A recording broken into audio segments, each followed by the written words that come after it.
I like how things are unfolding now in the HOR because of how VP gracefully handles the situation.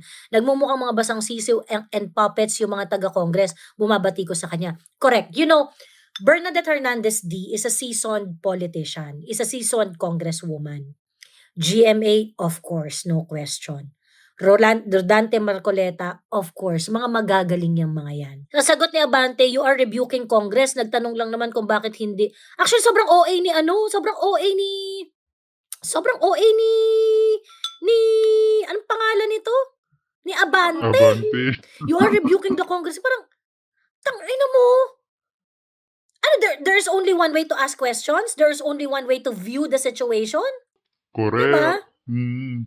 What's up mga kababayan? News that matters here. Dito sa video natin ngayon ay ating panonoorin si Miss Joey Cruz. Galing na mismo kay VP Sara na no to Marcoses na mga kababayan. Ibig sabihin, wala nang kaibigan pagdating sa usaping politika na kahit itong si Senator Amy Marcos kaibigan itong si VP Sara, pero kung ang usapin politika, paghabol, baka hindi rin dalhin ni Vice Presidente Sara Duterte ang pangalan ni Senator Amy Marcos. Sa tingin ng mga taga-suporta ni VP Sara, tama lang yun, no? Na no to Marcoses na sa susunod na eleksyon. Tandaan natin mga kababayan, itong si Senator Amy Marcos, kahit na kaibigan niya si VP Sara, wala siyang stand. Na kahit may kapangyarihan itong magsalita at sitahin ang kanyang kapatid na bangag, nananatiling walang kibo ito. Kung kaya naman, deserve niya lang na iligwak ito sa susunod na eleksyon ng matauhan naman itong si Senator Amy Marcos. Na okay, sige magkaibigan kayo, no? Senator Amy ni VP Sara, pero hindi ibig sabihin nun, dadalhin din kayo ng mga taga-suporta ng mga Duterte. Dahil ngayon pa lang nakikita namin na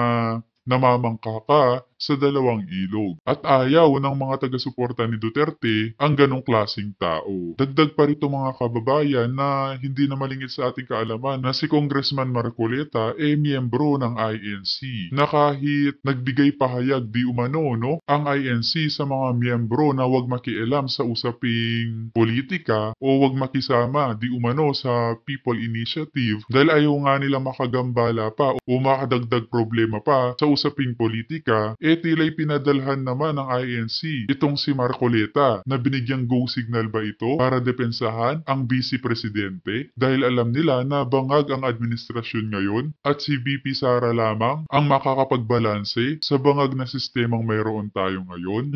Grabe naman kung ganon. Pero bago ang lahat mga kababayan, huwag niyo po sana kalimutang mag-like at subscribe para updated po kayo sa ating channel. At yun na nga no mga kababayan, dagdag pa rito na binutata ng mga taga-suporta ng mga Duterte itong si Pastor/Congressman Benny Abante na nakikipagsabayan ito sa mga luho ni Kimbo, no? Natignan nyo yan mga kababayan, mga iilang relo lang yan ni Pastor Abante. Ngunit tumataginting ang presyo sa mahigit 2.5 to 2.7 milyon pesos. Grabe naman. Nasaan kaya galing ni Kong Abante ang perang ito at kung paanong na-afford niya ang ganitong lifestyle? Na ninakaw ba di umano sa kaban ng bayan? O baka naman ninakaw sa mga miyembro ng kanyang religious group. Grabe naman kung ganoon. Na may pasabit-sabit ka pa namang krus sa iyong leeg, Pastor Abante, pero ganyan ang inaasta mo sa harap ng kamera? Hay nako. Kung kaya naman hindi ko na patatagalin pa mga kababayan, heto na ang buong video.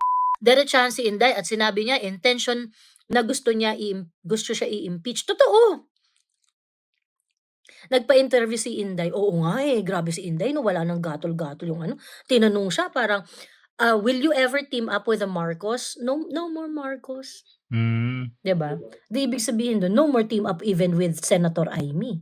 Well, Inday has spoken. Mas okay nga yun na marami din sa mga taga-suporta ni VP Sara ang nagwiwikang wag nang dalhin itong si Senator Amy sa eleksyon. No to Marcoses na nga talaga. Tama na ang kaibigan. Oras na para unahin ang kagustuhan at kapakanan ng taong bayan. Ano gagawin natin, 'di ba?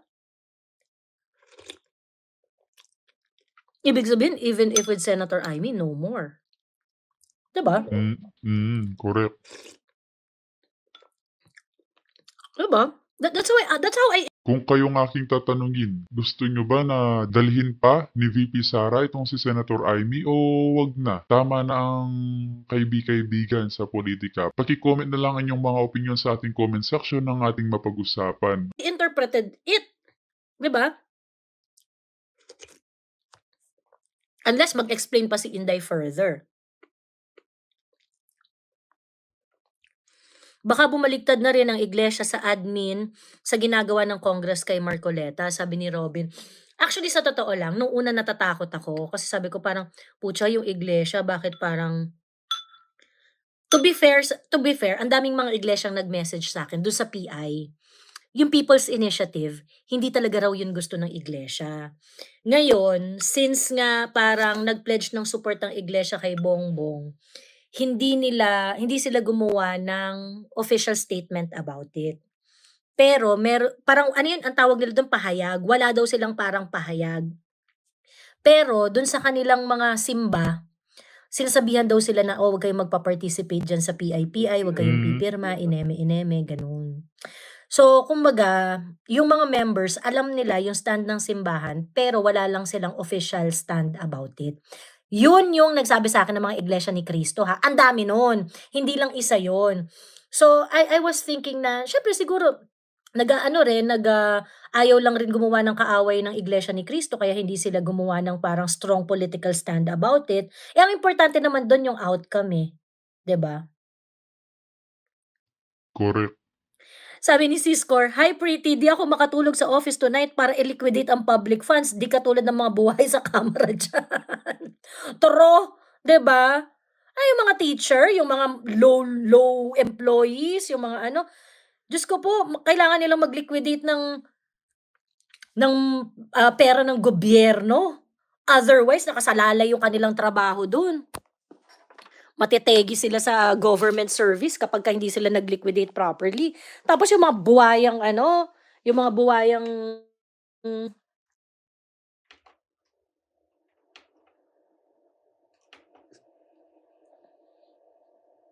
ayan. Yung mga buwayang senador at kongresista, chill na chill lang, 'di ba? Uy, hindi nawawala yung aking internet. I'm so happy. Akala ko di ako makaka-live sa China. Grabe si Abante kanina, nanlilisik ang mata. Alam mo, he's crazy. Yung pati yung yung tinatabla niya si Rodante Marcoleta. Sabi ko, hindi naiintindihan ni Congressman Rodante Marcoleta ang pinagkaiba ng intelligence fund and confidential fund. May mga ganun-ganun pa siyang hearing. Parang, back talaga? Talaga, Pastor? Between you and Rodante Marcoleta, si Rodante Marcoleta ang hindi makakaintindi? Talaga ba?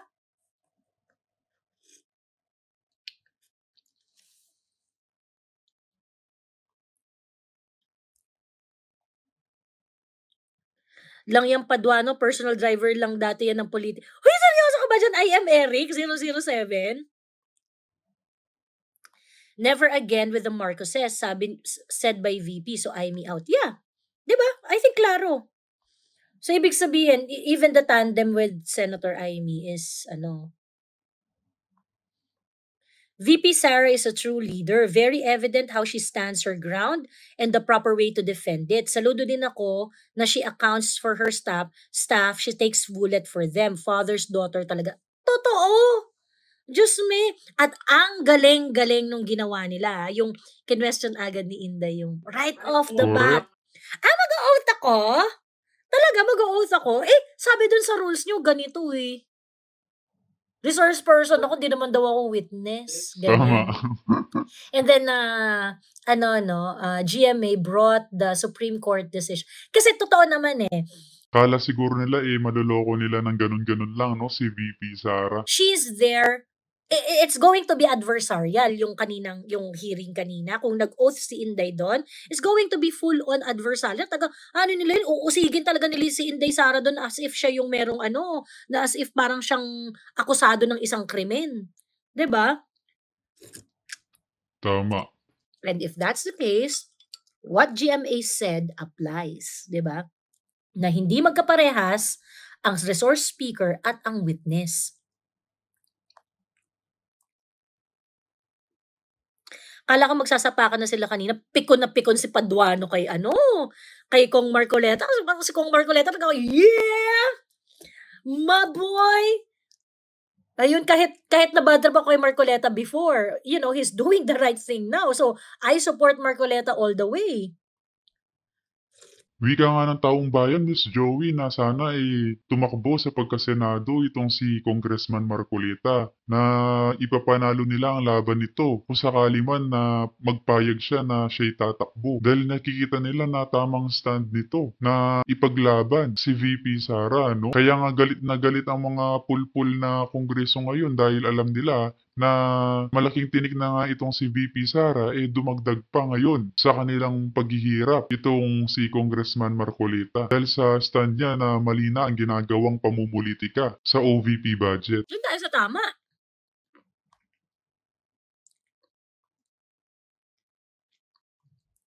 Ipa-comment nyo rin po yung video ni Kong Marcoleta sa kanyang programa na Saganang Mamamayan. Oo nga actually napapanood ko yung show niya na yun. Lalo na pagka merong mga topics siya na ine-explain extensively. Kasi magaling nga kasi talaga naman si Marcoleta. If he's in his element, magaling talaga siya magbusisi.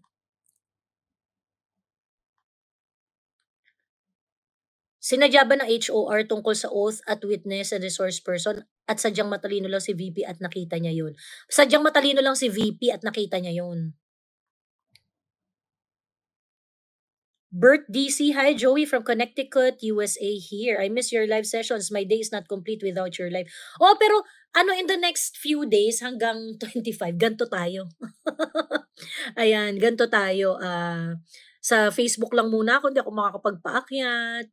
Soloista lang ako sa pagsasalita, ganyan-ganyan. Kasi hindi gumagana yung StreamYard dito. Sabi ni Insight News PH, I think PGMA ay nasa likod ng mga legal technicalities. Pansin nyo, ready siya sa paliwanag ng resource person at witness. Diyos ko, wag niyong banggain si PGMA, bright yan. Maka Duterte din yan, kala nyo. Ayun. Kong Joel, Kong Abante, Kong Valeriano, puro Manila congressmen. Mukhang magbabagsak ng funds kay Mayor Hanny Lacuna for her slate. Yes. Alam nyo, meron ring parang nangyayari sa Manila ngayon. Yung mga konsehal ng Manila na supporter ni Isko, tinanggalan ng pwesto sa Manila, tinanggalan ng mga komite. May mga nag-send sa akin ng video noon na parang what's going on in Manila? So apparently, yung mga konsehal na kilalang supporters ni Isko, tinanggalan sila ng committee. So wala na silang komite. Alam niyo naman, pag may hawak kang komite, meron kang dinideliberate, meron kang ganyan-ganyan. So basically, ang is in-emasculate nila yung mga konsehal na yon. So wala na silang trabaho. 'Di ba? Aside from the basic job description of a konsehal.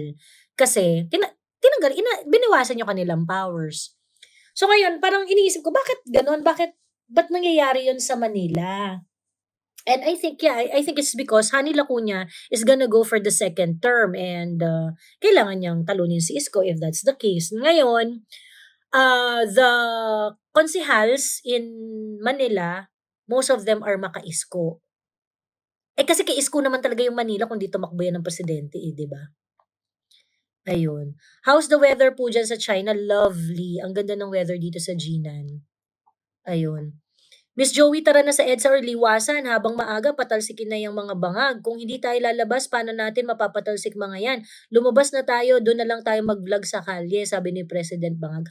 Well, alam mo, darating tayo dyan. But, if you are around the area ng Friday, pwede kayong mag-join doon sa EDSA Friday. It doesn't, wag nyo yung, kumbaga, think of this as a very, very long march. Mahaba ito.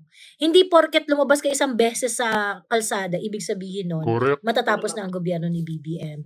It's not like that. This is a very, very long march. You have to put that in your mind. It is a game of tenacity. It is the game of endurance.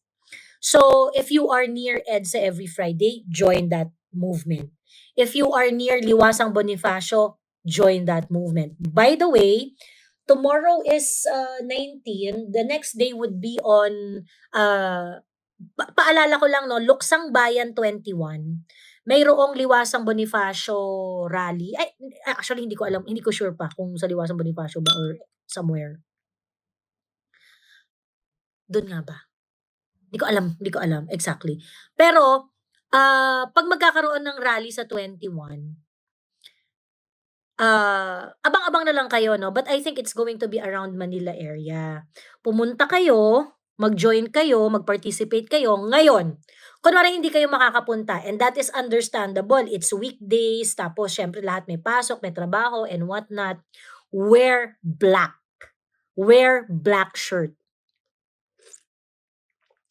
Ganon. Ipakita nyo yung solidarity ninyo. Perhaps on the 21st, pwede kayo magpalit ng profile picture, ganyan-ganyan. Ipagluksa natin ang kamatayan ng gobyernong nagsisilbi para sa bansa. Kasi wala na sila, patay na sila. Ayun. Di nag-share si Rida kasi magagaya siya kay Stella, sabi ni Bangge. Well, yeah. And well, buti alam niya at buti hindi niya ginawa. 'Di ba? Nananahimik nga ngayon si Stella eh. Akala ng taong bayan, si Kimbo ulit ang mangunguna sa committee. Ngayon ay naglalaylo kasi nga pinuputakti. Masaya ako para sa kanya. Yung dalawang COA ladies, there is something the way they look at each other. Hi, thank you Maverick Calloway. Ayun, kanina meron pang isang nagbigay ng hindi ko na nabasa yung ayun. Teka, ang hirap. Sa sagot ni Abante, you are rebuking Congress. Nagtanong lang naman kung bakit hindi. Actually, sobrang OA ni anong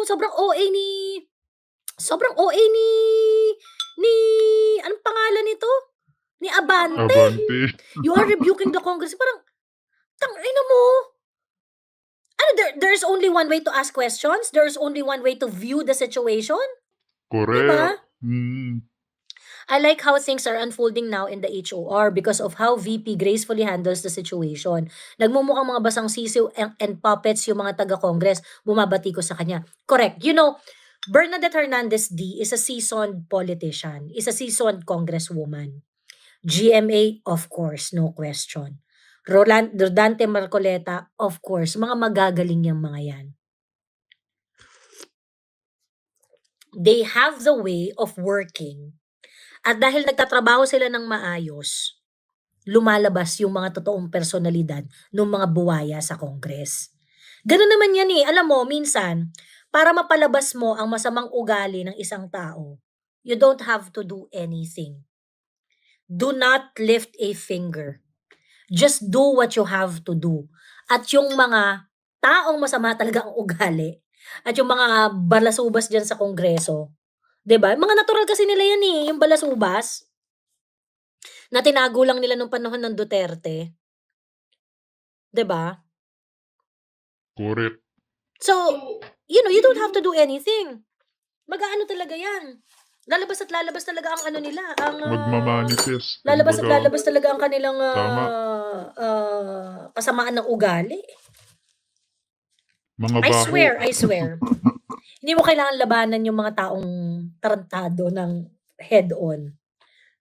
Just let them be. And that is what GMA, Rodante Marcoleta, and Bernadette Hernandez D. Bernadette Herrera D. Hernandez ako ng Hernandez kay Kong Berna. Ayun.